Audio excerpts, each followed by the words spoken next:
Sinjing, Bakit? kailan ang balik mo mula sa pagpupulong ng mga coworker? 3 o 4 na araw. Gusto kong makita ang anak ko ron. Jackie,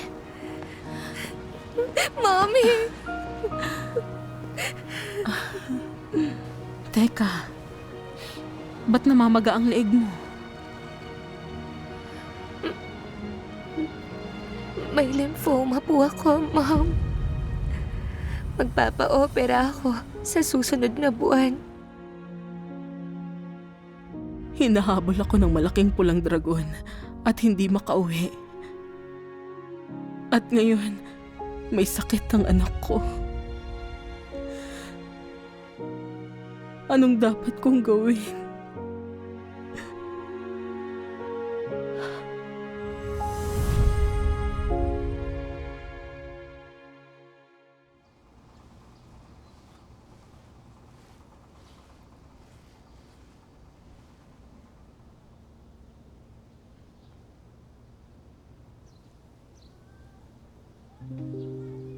Iniwan ko ang pamilya ko para gumugol sa Diyos. Dapat pinoprotektahan niya kami. Paanong nagkaroon ng cancer ang anak ko? Sinusubok ba ng Diyos ang pananampalataya ko?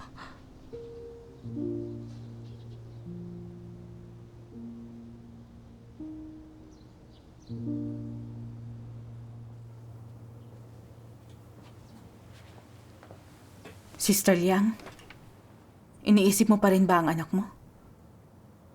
Hindi ko mapigilang mag-alala tungkol sa kanya. Hindi ko alam kung anong kalooban ng Diyos. Paano nagkaroon siya ng cancer? Ang malamang may sakit siya pero di mo siya maalagaan ay talagang masakit. May naisip akong isang sipi ng mga salita ng Diyos.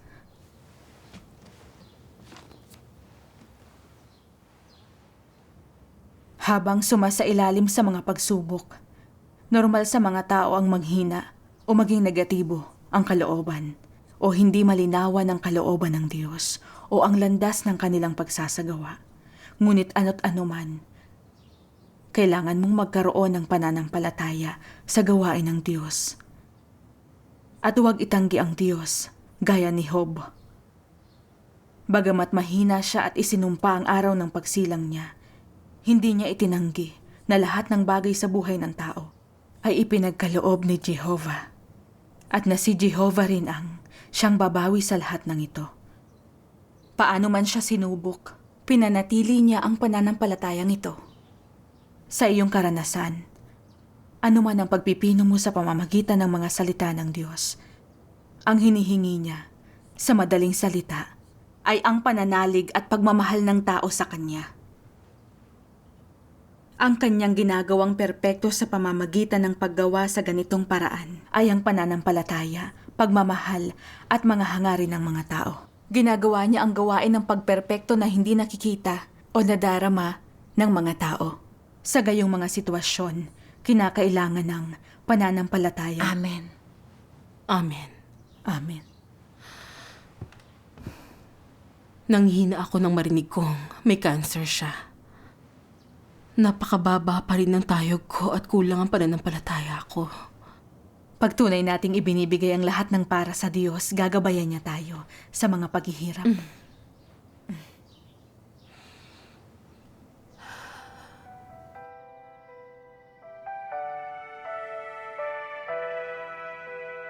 在苦难临到的时候，你能不体贴肉体，不埋怨神，在神向你隐藏的时候，你能够有信心跟从神，以往的爱心还不变，不消失。无论神怎么做，你都任神摆布，宁肯咒诅自己的肉体，也不埋怨神。临到试炼时，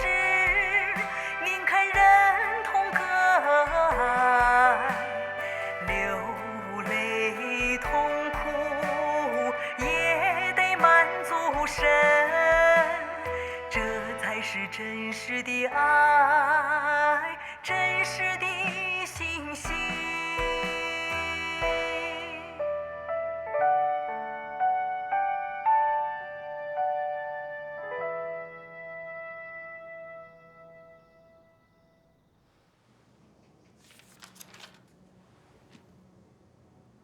Napakaraming naniniwala sa akin para lamang pagalingin ko sila. Napakaraming naniniwala sa akin para lamang gamitin ko ang aking mga kapangyarihan upang itaboy ang masasamang espiritu mula sa kanilang katawan. At napakaraming naniniwala sa akin para lamang makatanggap sila ng kapayapaan at kagalakan mula sa akin. Napakaraming naniniwala sa akin para lamang hingan ako ng mas maraming material na kayamanan. Napakaraming naniniwala sa akin para lamang gugulin ang buhay na ito sa kapayapaan at maging ligtas at matiwasay sa mundong darating. Napakaraming naniniwala sa akin para maiwasang magdusa sa impyerno at para matanggap ang mga pagpapala ng langit. Napakaraming naniniwala sa akin para lamang sa pansamantalang kaginhawaan, ngunit hindi naghahangad na magkamit ng anuman sa mundong darating. Nang ibuhos ko ang aking matinding galit sa tao at bawiin ang lahat ng kaligayahan at kapayapaan na dati niyang taglay, nagsimulang magduda ang tao.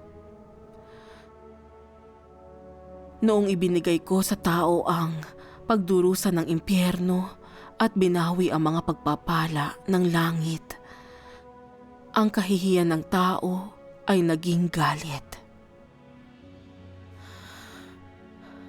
Noong hilingin ng tao na pagalingin ko siya, hindi ko siya pinakinggan at namuhi ako sa kanya. Iniwan ako ng tao upang hanapin ang tulong ng panggagaway at pangkukulam.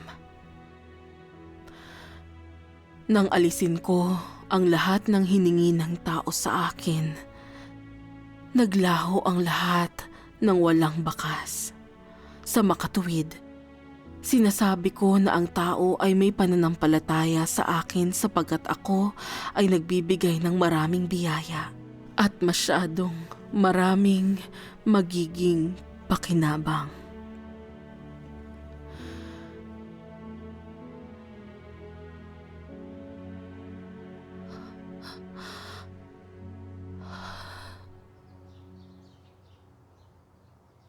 Naparalisa ako nang malaman kong may cancer ang anak ko. Di ko nagagawa ang tungkulin ko. At nagkaroon ako ng reklamo sa puso ko. Hindi ko sinabi ng malakas na nagtatrabaho ako para sa kanya kaya dapat protektahan ng Diyos ang pamilya ko. Pero ginambala ako ng mga alinlangan. Bakit ba nagkasakit ang anak ko? Napagtanto ko na ang ibig sabihin nun sinisisi ko ang Diyos at nagre-rebelde ako sa kanya. Kaya nakita kong may dungis ang lahat ng trabaho at sakripisyo ko na ang naguudyok pa rin sa akin ay ang pagpalain. Kung hindi dahil sa cancer ng anak ko, mararamdaman ko pa rin maganda ang kalagayan ko. Ganap akong inilantad ng pagsubok na ito. Nasa ng pagmamahal ko ang pagpapasakop ko sa Diyos. Hindi ako makatuwiran. Di ako nararapat tawaging tao. May natutunan kang aral mula sa pagkakasakit ng anak mo. Mabuting bagay ito. Ito ay biyaya at pagpapala ng Diyos. Oo nga. Naalala ko lang ang isang sipi ng mga salita ng Diyos. Sa kanilang pananalig sa Diyos, ang hinahanap nila ay makakuha ng mga pagpapala sa hinaharap. Ito ang mithiin nila. Lahat ng tao ay may ganitong hangarin at inaasahan. Subalit ang katiwalian sa kalikasan nila ay dapat malutas sa pamamagitan ng mga pagsubok. Anumang aspeto sa tao ang salaula. Ito ang mga aspeto na dapat mapino. Ito ang pagsasaayos ng Diyos. Lumilikha siya ng kapaligiran para sa'yo. Pinipilit kang maging pinoroon upang malaman mo ang iyong sariling katiwalian. Sa huli, mas gugustuhin mong mamatay at isuko ang iyong mga plano at ninanasa at magpasakop sa patakaran at plano ng Diyos. Kaya kung ang tao ay walang mga taon ng pagpipino o pagdurusa ng bahagya, hindi sila makakalaya sa pagkaalipin ng katiwalian ng laman sa mga saloobin at puso nila. Sa alinmang aspeto na alipin ka pa rin ni Satanas, at sa alinmang aspeto na pinananatili mo pa rin ang iyong ninanasa at hinihingi. Ito ang mga aspeto kung saan dapat kang magdusa. Sa pagdurusa lamang, natututunan ng mga aral. Nakakamit ang katotohanan at nauunawa ng kalooban ng Diyos. Sa katunayan, maraming katotohanan ang nauunawaan sa pagdanas ng masasakit na pagsubok. Wala nakakaunawa sa kalooban ng Diyos, nakakakilala sa kanyang pagkamakapangyarihan at karunungan o nagpapahalaga sa kanyang matuwid na disposisyon kapag nasa isang maginhawa at magaan na kapaligiran o kapag ang mga kaganapan ay kaaya-aya. Magiging imposible yan. Amen. Amen. Napakalinaw na mga salita ng Diyos. At ang gawain niya para iligtas ang sangkatauhan ay praktikal. Oo nga. Dati nagsumikap ako para sa pananampalataya ko. Kaya akala ko ay mapagmahal ako sa Diyos na pwede kong anihin ang kanyang pagsang-ayon. Pero nang kinailangan kong tumakas dahil hinahabol ako ng malaking pulang dragon, naging negatibo ako. Sa totoo lang, ganap na wala akong debosyon at pagpapasakop sa Diyos. Sumusunod lang ako para sa mga pagpapala at di ako handang magdusa. May katiwalian at labis na mga pagnanasa sa likod nito. At malilinis lang yon sa pamamagitan ng paghahatol at pagkastigo. Oo nga. Kung hindi ko yun napagdaanan, hindi ko sana nalaman ang tunay kong sukatan. Patuloy ko lang sanang iniisip ang mga pagpapala ng kaharian. Di yun katanggap-tanggap at makatwiran. Ipinakita sa akin ng karanasang iyon kung gaano nakabubuti ang pagdurusa at paghihirap sa paglago natin sa buhay. Totoo talaga yan. Ang karamdaman ng anak ko ay pagsubok at paglalantad sa akin ng Diyos. At para yun sa kaligtasan ko. Pagmamahal yun ng Diyos at ako'y nagpapasalamat sa Kanya. Amen. Amen. Nagbabasa ako ng mga salita ng Diyos na talagang nakakapukaw para sa akin. Tingnan natin ito. Ako ang magbabasa. Si Job ay hindi nakipagpalitan sa Diyos at hindi humiling o humingi sa Diyos. Pinuri niya ang kanyang pangalan dahil sa kanyang kapangyarihan at autoridad sa pamumuno sa lahat ng bagay. Ang pagpupuri niya hindi nakasalalay sa kanyang pagpapala o kapighatian. Naniwala siya na kung pagpapala man o kapighatian ang matatanggap ng tao, ang kapangyarihan at autoridad ng Diyos ay hindi magbabago. At dahil dito, anuman ang kalagayan ng isang tao, ang pangalan ng Diyos ay dapat napurihin. Dahil sa dakilang kapangyarihan ng Diyos, ang tao ay pinagpala. At dahil din sa dakilang kapangyarihan niya na parusahan ng tao. Ang kapangyarihan at autoridad niya ang namamahala at nagsasaayos ng lahat ng sa tao. Ang pabago-bagong kapalaran ay pagpapamalas ng kapangyarihan at autoridad ng Diyos. At kung ano man ang pananaw ng tao, ang pangalan ng Diyos ay dapat napapurihan. Amen. Ito ang naranasan at nalaman ni Job sa mga taon ng kanyang buhay. Ang lahat ng mga inisip at ikinilos ni Job ay umabot sa mga tainga ng Diyos at dumating sa harap ng Diyos at itinuring na mahalaga ng Diyos. Itinangi niya ang kaalamang ito ni Job at pinahalagahan niya si Job sa pagkakaroon ng ganitong puso. Ang pusong ito ay naghintay ng utos ng Diyos sa anumang oras at lugar. At kahit ano pa ang oras o lugar, tinanggap nito ang anumang dumating sa kanya. Walang hiniling si Job sa Diyos. Ang hiningi niya sa sarili niya ay ang maghintay, tumanggap, humarap at sumunod sa lahat ng pagsasaayos na nanggaling sa Diyos. Naniwala si Job na ito ang kanyang tungkulin. At ito mismo ang nais ng Diyos.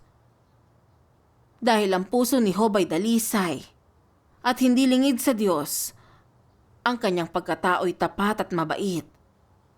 At mahal niya ang katarungan at lahat ng positibo. Tanging ang tao na kagaya nito, na may gayong puso at pagkatao ang makasusunod sa daan ng Diyos at kayang magkaroon ng takot sa Kanya at lumayo sa kasamaan. Ang ganitong tao'y maaaring makakita sa dakilang kapangyarihan at autoridad ng Diyos at makatatamo ng pagsunod sa pamamahala at pagsasaayos niya. Ang ganitong tao lang ang maaaring makapagbigay ng papuri sa pangalan niya. Ito'y dahil alam niyang nakasalalay ang lahat sa mga kamay ng Diyos at hindi inisip ang mga pagpapala o sakuna. Alam niyang ang pag-aalala ng tao ay tanda ng kahangalan, kamangmangan, kawalan ng katwiran, o ng pag-aalinlangan sa katotohanan na ang Diyos ay makapangyarihan sa lahat ng bagay, at ng kawalan ng takot sa Diyos. Ang kaalaman ni Job ay ang siya mismong ninais ng Diyos. Amen. Amen. Pambihira ang pananampalataya ni Job. Ganap niyang naunawaan na ang nakuha niya mula sa kanyang pagsisikap ay ibinigay lahat ng Diyos sa kanya. Yun ang dahilan kaya nasabi niya na ang Diyos ay nagbibigay at ang Diyos ay nag-aalis. At pinuri niya ang pangalan ng Panginoon. Hindi talaga ako nakapantay kay Job. Hindi ba ang cancer ng anak ko'y tinulutan ng Diyos? Bakit wala ako ni katiting na ideya kung ano ang kalooban ng Diyos ukol dito? Wala talaga akong sapat na pananampalataya. Sa pagdarasal at pagbabasa ng mga salita niya, nauunawaan ko na ang kalooban niya. At alam ko na ang kapalaran ng anak ko'y nasa mga kamay niya. Ano man ang kalabasan ng operasyon, magpapasakop ako sa mga pagsasaayos niya. Gagawin ang tungkulin ko at susuklian ang pagmamahal niya. Salamat sa Diyos. Salamat sa Diyos.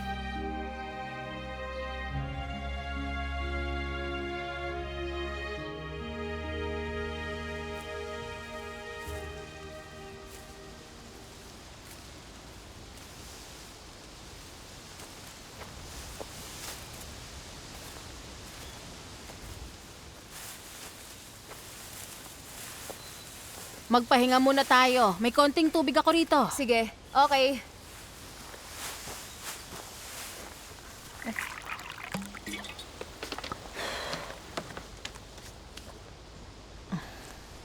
May sulat ka galing sa bahay ninyo. Naisip kong baka importante kaya dinala ko agad dito. Sige, salamat.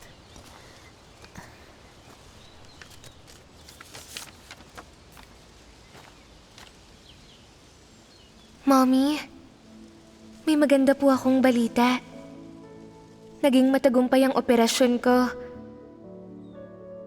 Natakot talaga ako noong araw ng operasyon.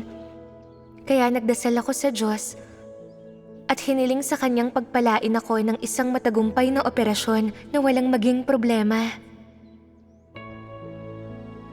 Hindi na ako masyadong natakot pagkatapos kong magdasal. At unti-unti akong nakatulog. Nang magising na po ako, tapos na ang operasyon. Sinabi ng doktor na talagang naging maayos ang operasyon. At tuwang-tuwa ako na nagsimula akong umiyak. Alam ko na yun ay pagprotekta ng Diyos sa akin. Labis ang pasasalamat ko sa Kanya. Mommy, huwag kayong mag-alala. Mabuti ang pagaling ko. Kaya huwag kayong mag-alala ng husto. Hindi na kayo makatulog. Magtuon lang kayo sa paggawa ng tungkulin nyo. At pagsukli sa pagmamahal ng Diyos.